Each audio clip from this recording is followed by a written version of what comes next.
into which a child called Muhammad ibn Abdullah was born in the year 570 AD. He was of modest background, but would grow up to become the prophet of one of the world's three great religions of the book.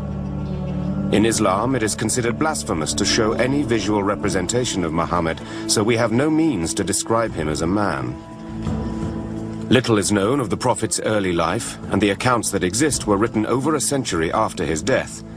They relate that Muhammad's mother, Amina, died when he was little and he was cared for by his grandfather.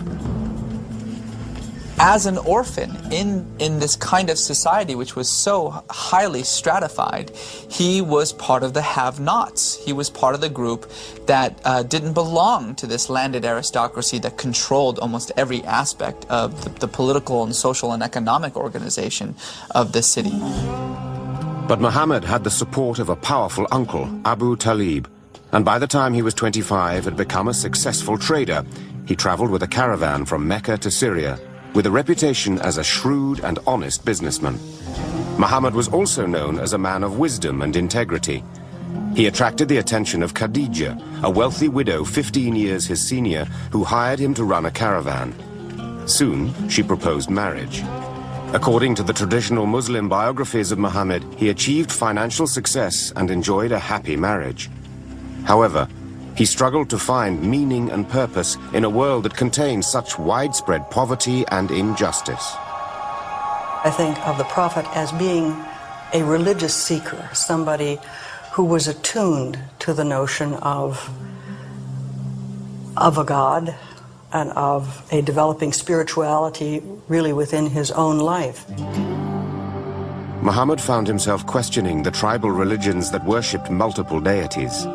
He himself is believed by many to have been a member of a small group of peoples in Arabia who saw something wrong with the prevailing paganism, the rituals, the polytheism that was rampant in Arabia, and who would steal away from society from time to time in order to contemplate the realities of human existence.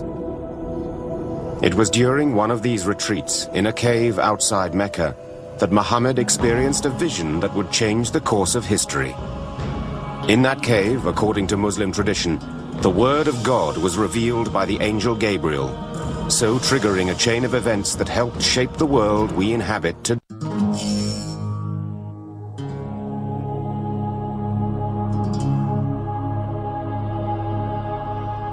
Five times each day, Muslims all over the world turn in the direction of a beacon of hope and kneel to pray. That beacon is the holy city of Mecca, located in what today is Saudi Arabia. But in the early 7th century AD, Mecca, Islam's most sacred site, was a hub of pagan worship and a city rife with social injustice. That is, until the appearance of one of the world's most sacred texts, the Quran.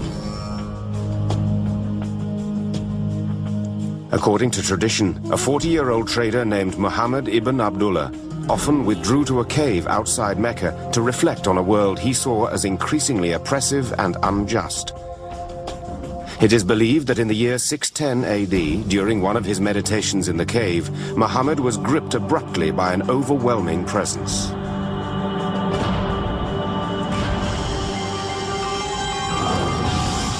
Suddenly, he felt this intense pressure in his chest.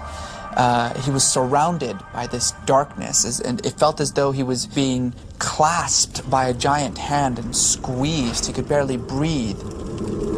And in his mind, he heard this voice, and the voice said, "Recite, recite."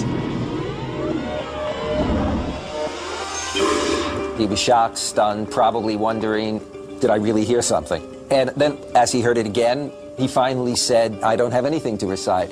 And eventually, that voice, which tradition tells us was the angel Gabriel, revealed the first verse of the Quran.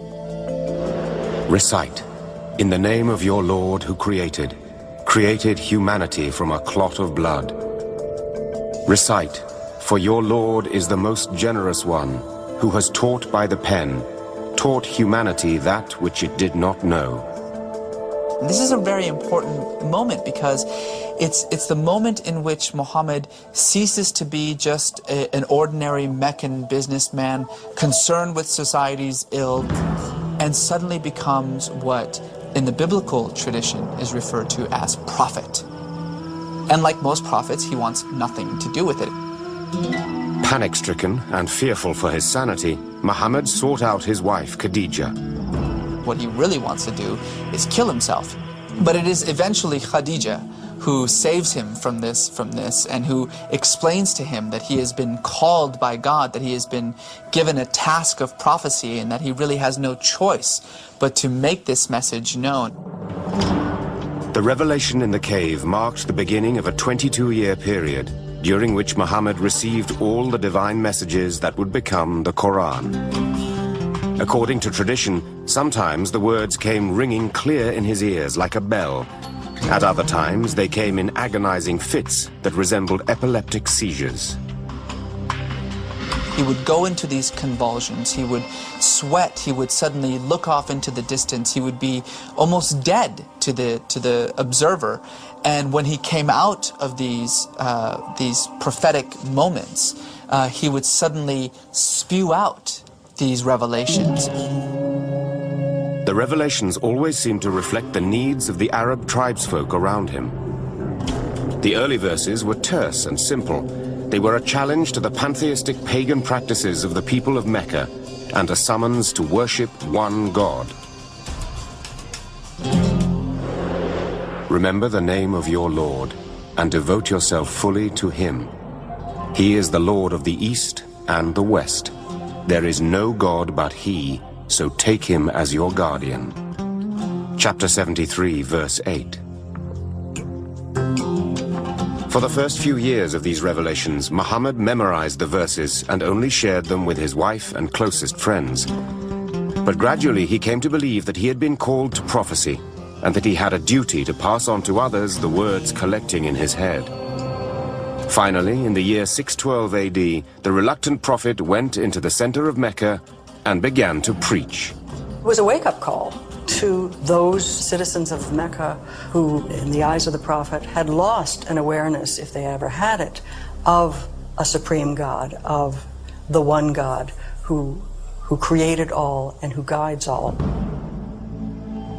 But while the God of which Muhammad spoke was glorious and merciful, he was also just and wrathful. The prophet told the people that a day of judgment would come when there would be consequences for their actions on earth. Here is this man, it's known that he's been carrying on these vigils, and he comes into the marketplace, say, and he says, the world will end. The God who created the world will bring it to an end, and you are part of that. Now that is a powerful, powerful message. A powerful message, but not a new one. Muhammad made it clear that the Quran was the very same revelation that had been handed down to the Jews and to the Christians centuries earlier, a message about God's guidance for humankind. And now the revelation was being given to the Arabs for the first time and in their own language. The Prophet never said that I brought a new religion for you. The Prophet simply said, I am a messenger bringing the same message which has been brought to you by dozens and dozens of these extraordinary figures in our mutual history. Over and over again, the Quran says, do not forget what happened to Abraham when, and then it'll tell a story about Abraham.